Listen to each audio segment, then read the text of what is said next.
know I'm late, but I'm here and that's all what matters. Actually, if I learn anything from The Princess Diary is that a queen is never late. Everyone is just simply early. So take that as you will. You won't believe what happened to me this entire month. Anything related to Shadow and Bone has been one hell of a roller coaster. Let me just bring you into a little bit of a story time. Right about the day before the show was about to release on Netflix, I found out about it and I knew it was a book, and I was like, okay, I'm gonna read the book first and then I'll watch the show, because I'm a bookworm. That's what I do. And here's the thing, I've never heard about Shadow and Bone. I've heard about Six of Crows, which have been in my TBR for many years now. For some reason, I've been postponing it to the point that I cannot postpone it anymore. So I started reading the first book and I'm kind of halfway there when I find out that the characters from the book, the name of the characters don't exactly fit in with the name of the characters from the show. So I was like, weird. And I googled what is Shadow and Bone based on, and I realized that I was reading the wrong book. I was actually reading The Daughter of Smoke and Bone. I went on to read the right book, Shadow and Bone by Leigh Bardugo, and I finished that. It is a trilogy, and I said, you know what, I'll just read the first book, which is all I need, and then after I watch the show, I'll read the other two books. Right? Well, as I'm watching the show, I realized that I don't know who the fuck Cass, Inej, and Jesper are, because they're nowhere to be found in the Shadow and Bone book. So as I Google again what exactly is Shadow and Bone based on, I realized that it's a mix between Shadow and Bone by Leigh Bardugo and Six of Crows by Leigh Bardugo. So I had to read Six of Crows, and then I loved Six of Crows so much that I read Crooked Kingdom, and then I was like, you know what, I'm already here, let's just finish the other two books and then let's watch the show. It took me 2-3 weeks somewhat to watch the show and read the books, because I was also in exams, but I'm here. So let's get into the video. Oh yes, spoilers.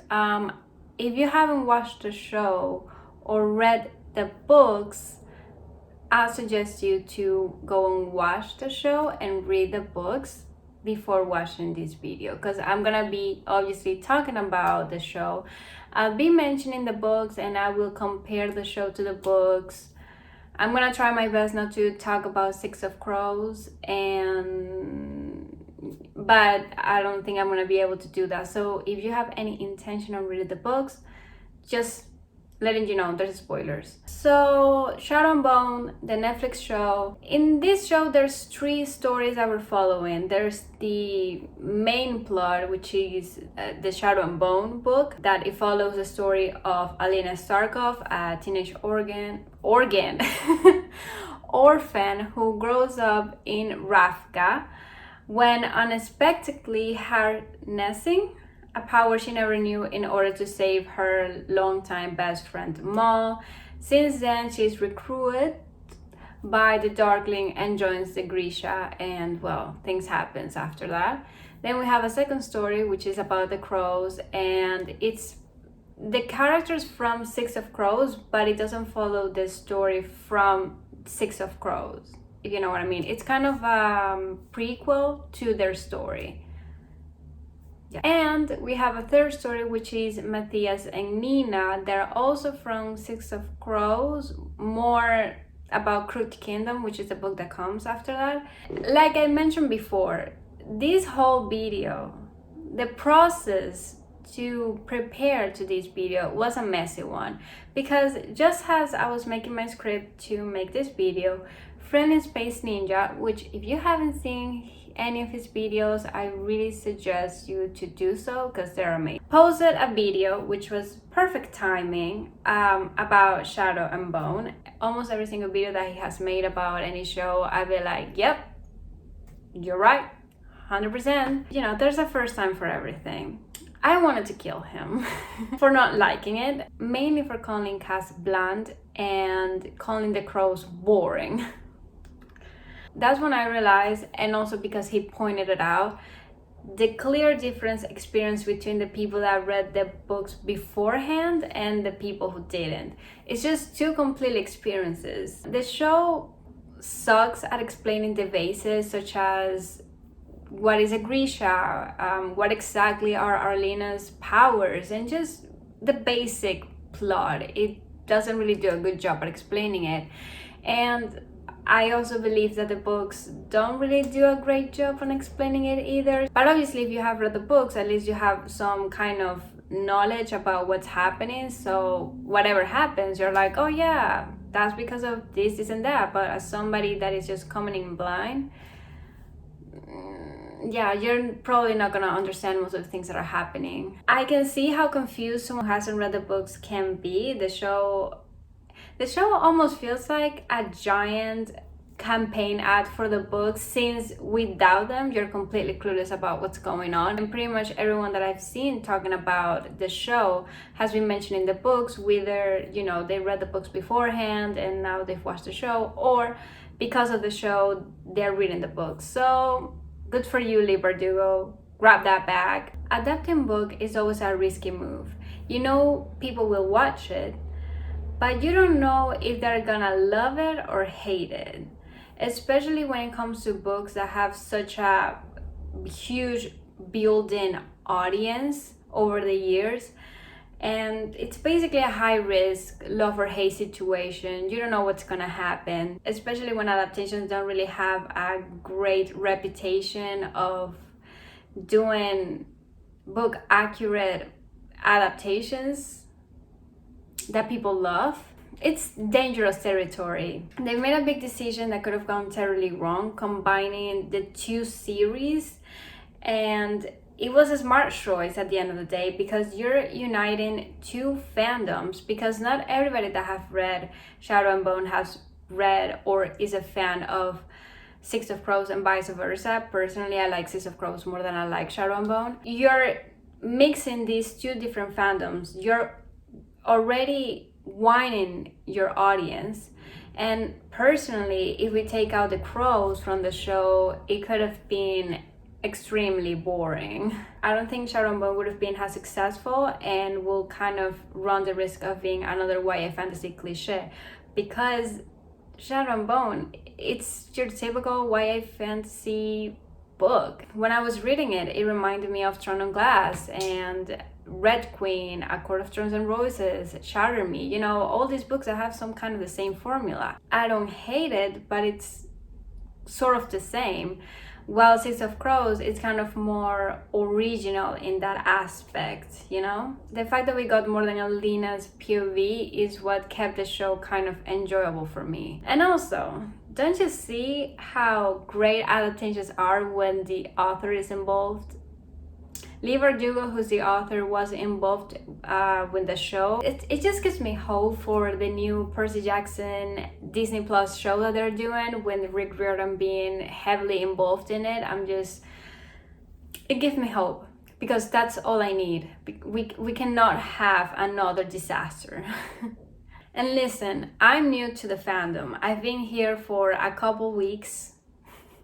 But from what I can see, from what I've seen from people, is that the show seemed to listen to some of the criticism people had over the books and improve them, especially the Shadow and Bone books. So I guess they did something right. I guess they actually listened to the people this time. I feel like the point of an adaptation is not just copy paste from the book. I feel like you can add changes. A book is a format and a movie is another format.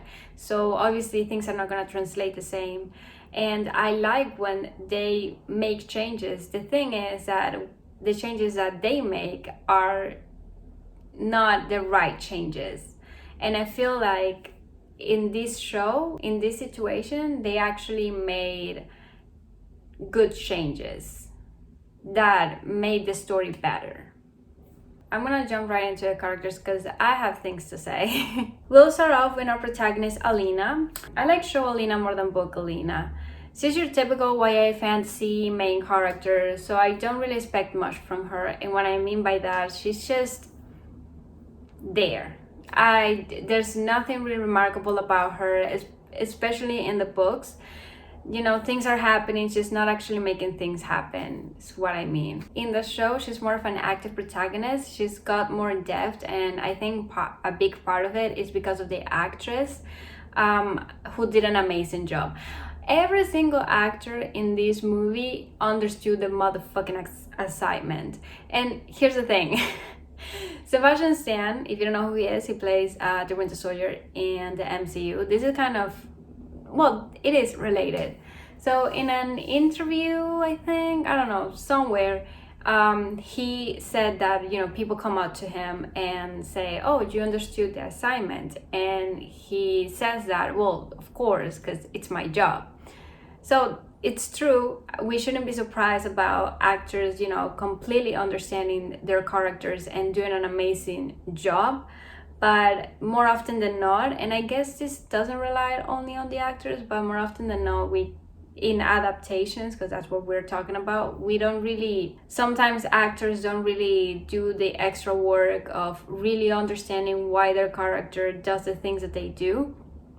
And they don't really research them past a surface level. Obviously, they have something to do with the script and the people behind the scenes, not just relies on the actor. But I feel like, when actors do really understand their characters and really do an amazing job, I think we should tell them. I'm really happy about the job that every single one of the actors did. Alina gets more action and a slightly more arc in the show, and some of my problems with her is being so codependent on Mal to the point that is unhealthy. Hey guys, so for some stupid ass reason, my brain was not working and I said Mal instead of Mal. Is it Mal? I don't know. I'm a Spanish native speaker, and for some reason, when I see the word mal, I say mol. Like, sweetie, are you okay? So every time I say mol, ignore it, please, because I'm about to take my nationality and my ethnicity away. She's spent the entire show and books being like, I'm small, we're small, I love Maul. And I mean, she missed the whole test thing for Maul. I understand having such a tight friendship, and especially someone that you grew up together and that you've been through stuff, but honey, no. Like, they want her to work on her powers and improve her powers because, she's the sun summoner. They need her. They relied on her to, defeat evil and to be, the most powerful person. And all she does is miss Maul and be like, I want to go home. Where's Maul? She also sucks as a hero. She's supposed to save people from the fog and the darkling, and she literally couldn't care less about it. Let's talk about the elephant in the room, Maul. The show made Maul interesting, giving him more depth and character development than just being a love interest. We get to see his POV, and they even focus on his character, unlike the book that is just from Alina's perspective, and literally all we get from the book is that, oh, they've been friends for such a long time and now they have feelings for each other. And I don't really like the relationship on the books, and I'm not gonna get into it because we're talking about the show, but just so you know, I don't like it. Though I do like Mal from this show. We get to see him funding the shack, whatever it was. We get to see him, progress, and also, when Alina is away in the palace, castle, whatever it is, we get to see him, struggling and like being a military or being in the military, and I don't know. I liked him. The Darkling, Ben Barnes, Alexander, General, whatever the fuck. Whatever you want to call him. Don't know how I feel about him still. I don't think he was as strong of a villain. I don't really think he has that strong reason to be a villain and to want to destroy the world. I don't know if I like it or not. It's just they really change him from the books, and I will talk about that later. But I don't know. I'm not a big fan. I think I only like him because it's Prince Caspian. So Cass and Inej are my two little precious children. I love these two, and I was really terrified of seeing them on screen because Cass is a really well-written character that works perfect on paper. Hard to translate into screen, so I was kind of really terrified, I guess. They couldn't really have found any more perfect actors to bring these characters to life. Freddie and Amira, they did such an amazing job, I swear. I love the subtlety of how they treated Cass not liking to be touched, such as the scene where he's washing his hands and the camera focused on that, but they carefully try not to show his hands, or when Inej is hurt, how desperately he wants to help her, but he can't touch her. And something that is not on the books that I like that they added on the show was Inej's first kill. In the books, she has already killed people and she doesn't really have a problem in killing people. But in the show, it fits her character really well. So Jesper, one of my favorite characters from Six of Crows. Actually, almost every character from Six of Crows is my favorite character except for two characters. Again, I really love the actor. I think Kid is just a perfect actor to play Jasper. My main and only issue relating to him in the show was his sexuality. Jasper is bisexual, and I'm afraid and I hope they don't bi-erase him, which is something really common to see on movies and TV shows. In the show, they showed him being attracted only to guys, and the cast referred to him as gay in interviews. Lucky the actor Kid has addressed Jesper being bisexual. We already don't have that much bisexual representation, and I would be really angry if they take it away. On other news, I love the foreshadowing of his powers. Something that Friendly Space Ninja mentioned in his video was that he should stop shooting his guns because that he would be way more efficient if he stopped doing it, which no, he's wrong. Obviously he hasn't read the book, so obviously he doesn't know about any of that, but there's a reason why he treats his guns every time he shoots. And I love that the camera work, that they really focus on that as if, you know, that is important. It's not just him being like, oh yeah, let me just do that. Like, I don't want to give the spoilers away, so I won't say why, but there's a reason why he does that, and I hope that they explain that on season 2. So Matthias and Nina, if there's one thing that I actually agree with Friendly Space Ninja video, was that they are the worst. Reading Matthias' POV was pain. And listen, I'm a sucker for the whole enemy to lovers thing, but they are a whole other level that is just cringe in the show. In the books, they're not cringy, but it's not for me. I smiled when something specifically happens to his character in Crooked Kingdom towards the end. If you read the book, you know what I'm talking about. Yes, I'm a psychopath. I smiled when it happened. Sue me. I don't like him. People are pissed because it felt as if they decided last minute to include them and that the show forgot about Matthias' character arc.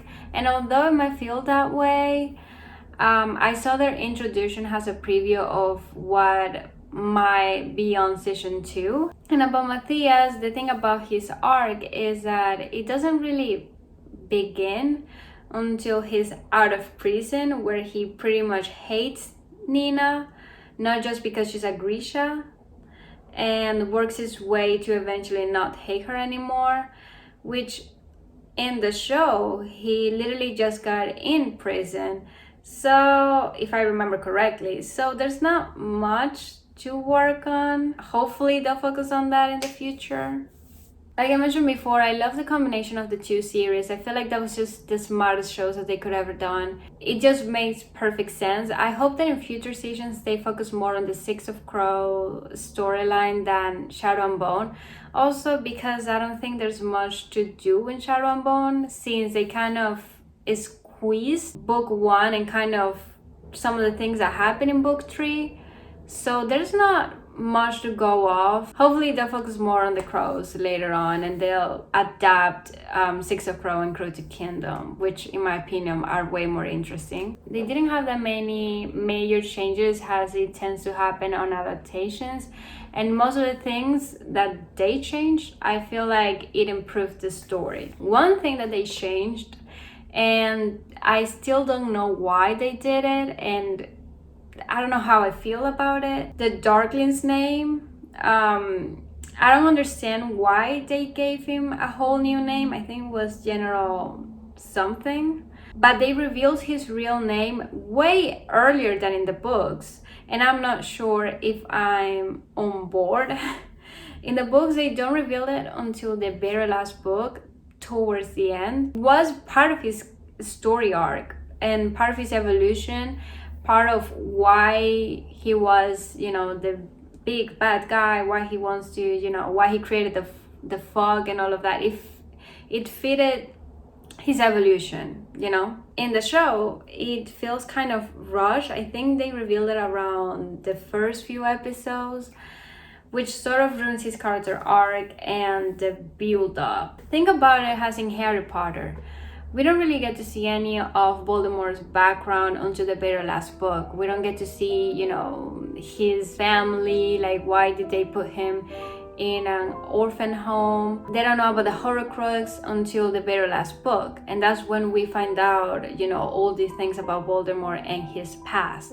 If they would have done that in the first book, it could have felt like, we don't care about Voldemort just now. We're starting to care about Harry Potter, and we're trying to learn the basics. You can't just bring in the first book all the story background behind the villain when we don't even have the war established. So I feel like that's where I'm at on the show. They revealed his name, Alexander, and I don't like it because it ruins the reveal. I'm not really sure, so don't quote me, but I'm pretty sure that when they revealed his name, we still didn't know he was the bad guy. I mean, it was pretty obvious that Ben Barnes was the bad guy, but like the show hadn't said it yet.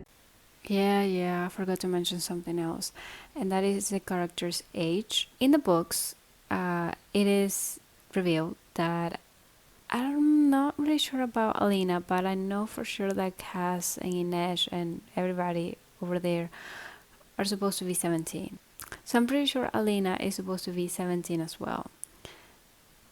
Obviously, the actors do not look 17. They look 22, to say the least. It doesn't really bother me that they do not look like the age that they're supposed to be, because honestly, it's not as if they're supposed to be in high school or college or anything like that. So it's just, I guess I'm gonna let it pass in this moment, but it's just I thought it was interesting to mention because I saw someone saying like, oh, like what age is that supposed to be, because they don't look past 20 something, and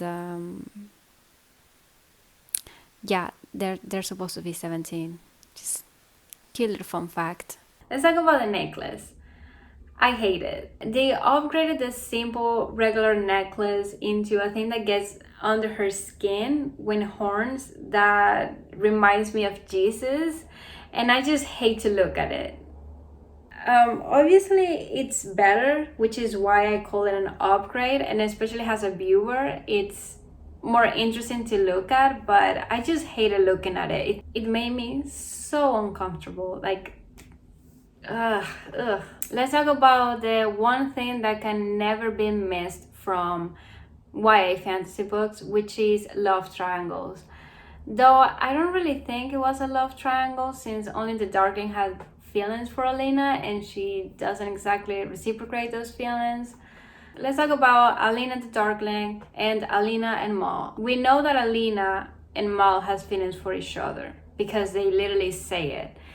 And we know that the Darkling is interested in Alina. I don't think he's in love with her, but I do think he's attracted to her more than just wanting her powers, but I feel like there's something beyond that. However, I don't think Alina has feelings for him.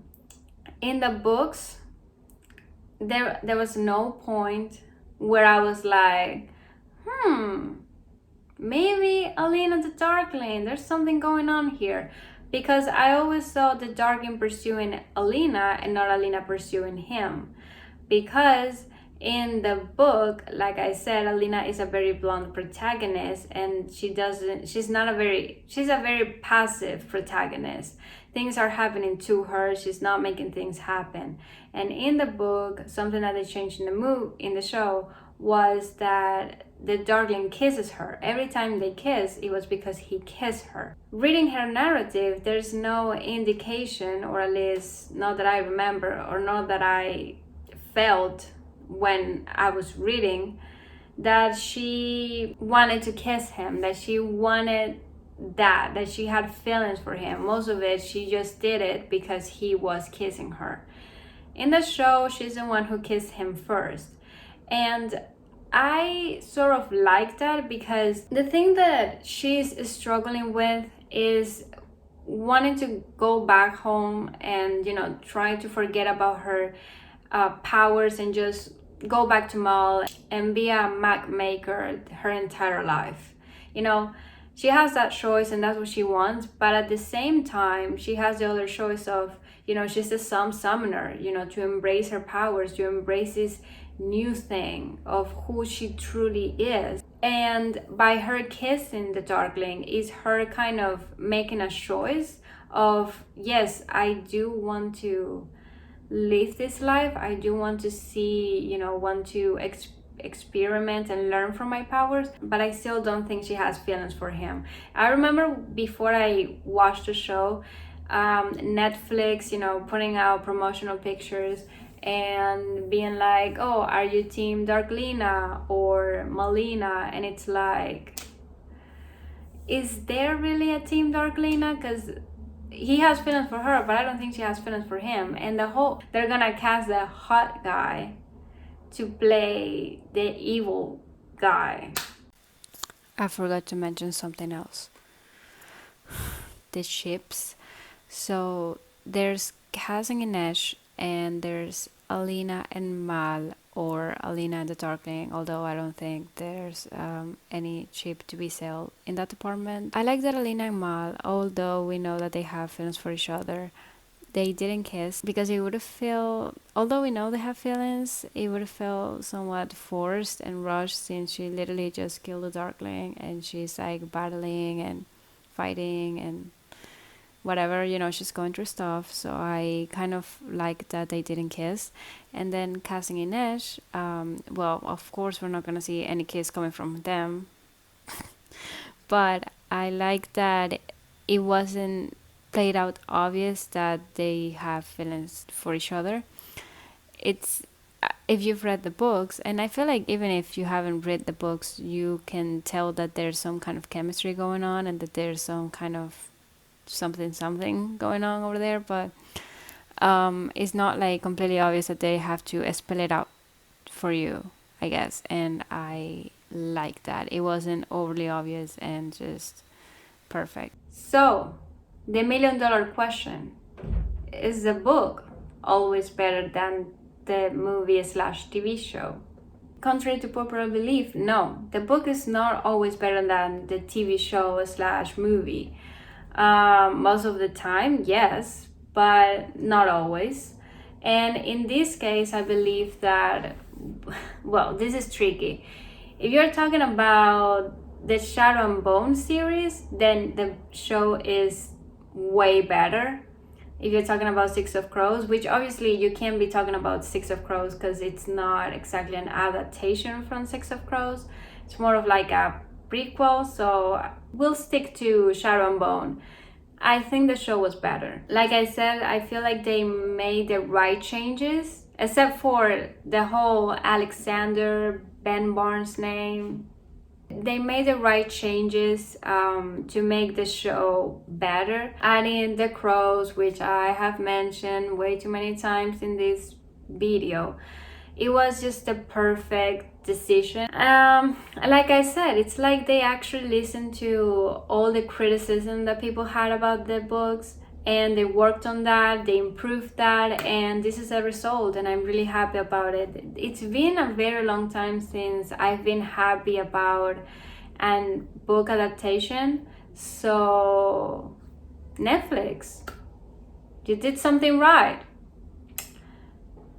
for once. I'm still not resubscribing to Netflix. This is not worth for me to subscribe again, but you know, keep it up, Netflix. I think season 2 hasn't been announced yet. I hope that they do a season 2. I want to believe that they will do it because it's doing really great in numbers, but it's Netflix who we're talking about, who has canceled almost every single one of my favorite shows. So I don't know what you think. This is it for my video. I'm so happy I'm done with this because it's been a very stressful month. I'm working currently on a Grey's Anatomy video that is not gonna come until like September or something because I'm rewatching the show. So, and it's gonna be a very long video, maybe a 2-3 part video because it's gonna be more than an hour long. So yeah, I don't really have any ideas for new videos, so if you have any ideas, you can always let me know in the comments. Also comment what you thought about Shadow and Bone. I forgot to mention that. I really like talking about myself.